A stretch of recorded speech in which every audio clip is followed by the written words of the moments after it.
नमस्कार दोस्तों, आपका स्वागत है हमारे चैनल पे। तो आइए आज की कहानी की ओर बढ़ते हैं। अंधेरी तहखाना। साल 1998। उत्तर प्रदेश का एक छोटा सा कस्बा भैरवपुर।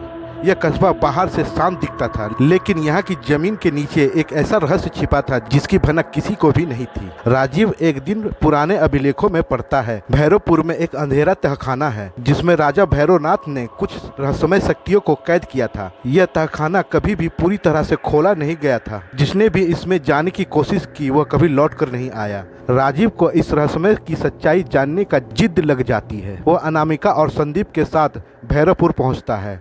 गांव वाले तहखाने का नाम सुनकर ही कांपने लगता है। एक बुजुर्ग कहता है, बाबा भैरवनाथ उस तहखाने में जगते हैं, वहाँ केवल मृत्यु सांस लेती है। अंधेरा उतरता है।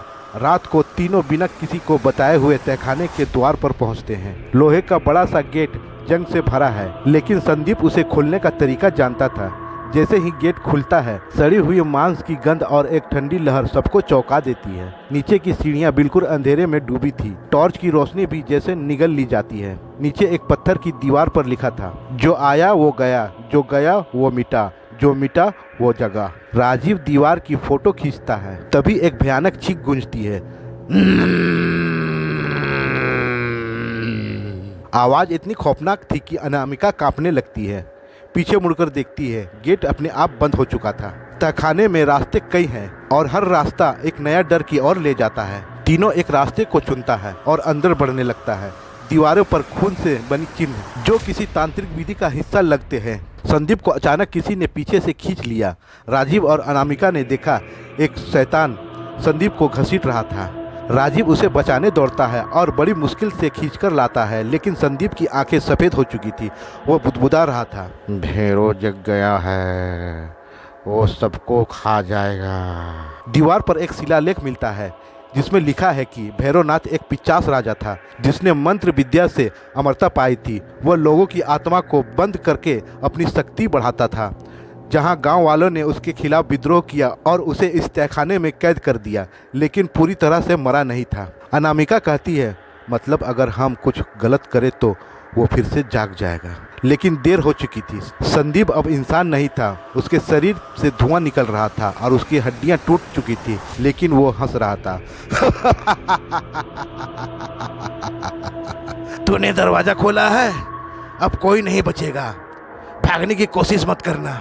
राजीव और अनामिका अब तहखाने से निकलने का रास्ता ढूंढने लगता है, लेकिन हर मोड़ पर एक नया डर सामने आता है।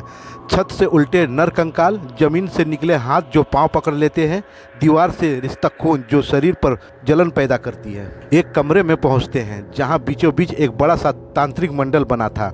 उसके अंदर एक सिंहासन था और उस पर बैठा था भैरवनाथ, बिना आंखों के, लेकिन उसकी दृष्टि दिल को चीर देने वाली थी। राजीव समझ जाता है कि जब तक वह मंडल को नष्ट नहीं करेगा, यह राक्षस बाहर नहीं जाएगा। राजीव एक मसाल लेकर मंडल की रेखा को जलाने लगता है। तभी भैरवनाथ चीखता है, तू मुझे रोक नहीं सकता, मैं अमर हूँ। अनामिका तंत्र मंत्रों की किताब से एक श्लोक पढ़ती है, ओम काल रात्रे नमः। पूरे तहखाने में भूकंप जैसा कंपन शुरू हो जाता है। दीवारें टूटने लगती है। भैरवनाथ मंडल से निकलने की कोशिश करता है, लेकिन आखिरी क्षण में राजीव मसाल फेंक देता है। मंडल जल उठता है। भैरवनाथ की चीखें गूंजती है, तुमने मुझे फिर से कैद कर दिया है, लेकिन मैं वापस जरूर आऊंगा। सुबह का सूरज जब उनकी आंखों पर पड़ता है तो राजीव और अनामिका किसी तरह तहखाने से बाहर निकलते हैं। संदीप वहीं रह जाता है, या शायद अब वो खुद तहखाने का हिस्सा बन चुका था। गेट अपने आप बंद हो जाता है और दीवार पर एक नई पंक्ति खुदी थी, अब अगली बार कोई ना खोले। दोस्तों, अगर मेरी कहानी आप लोगों को पसंद आए तो कृपया लाइक और सब्सक्राइब जरूर करें। मेरे दोस्तों, मेरे मित्रों, मेरे भाइयों।